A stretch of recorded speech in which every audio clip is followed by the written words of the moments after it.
hooyo garaado Qaasim Baxar waxa ay ku nooshahay xaafadda Waabari ee magaalada Xaraale. Waa hooyo dhibaataysan, waxay ila daalaa dhacaysaa korinta 10 carruur ah oo wiilkii curad ku ahaa reerka 7 bilood xabsi ku jiro. Hooyadan ayaa noo sheegtay dadaalo badan oo ay sameysay in ilaa hadda aan loo sheegin wiilkeeda oo Boosaaso ku xiran sababta uu xiran yahay. Hooyo garaado Qaasim Baxar ayaa codsatay in wiilkeeda oo Boosaaso ku xiran garab laga siiyo siideyntiisa. sidoo kalena walaalaha muslimiinta ay jecel inay sadaqada la baxaan inta lagu guda jiro bisha barakeysan ee Ramadaan ka codsatay in carruurta ay u ciidsiiyaan maadaama uu xiran yahay qofkii garabka ka siin lahaa farxadda carruurtan yaryarka ah. Maaliyadan ahay oo garaado Qaasim Baxar la yiraaho waxaan ku noolahay magaalada Xiraale.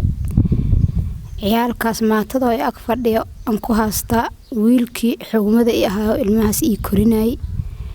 budleenaas iiga xiran yahay bishaan kula 7 wax lagu haastana al'aana liima soo sheegin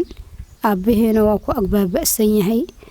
waxaan ku codsana dawladda sharafta leh budleen wiilkaas xugmada ii ahaa oo ilmahaas ii korinay in la ii soo deeyo waxa kale aan ku codsana dawladda Soomaaliyeed dhammaan ciyaalkaas yaryarka oo afarta oo kuriska iyo inta kale magaalada ku jirta waxay ka kooban yihiin 10 ciyaal 6 gabar iyo 4 wiil oo wiilkaas xiran oo budleen ku xiran as u weyn yahay oo xugma ii ahay dawladda Soomaaliyeed waxaan ku codsana oo budleen oo sharafta la wiilkaas in la ii soo deeyo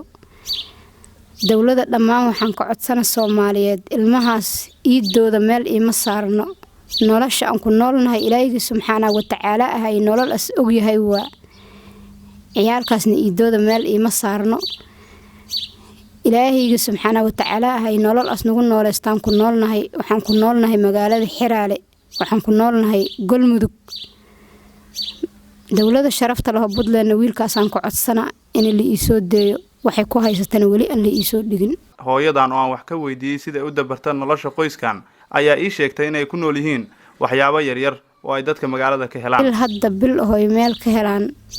ma lehe kolbo hadda meesha aan ku noolnahay oo magaalada Xiraale walaalka aan la noolnahay kuma xumino waxay noo heli karaan waa nasiyaan.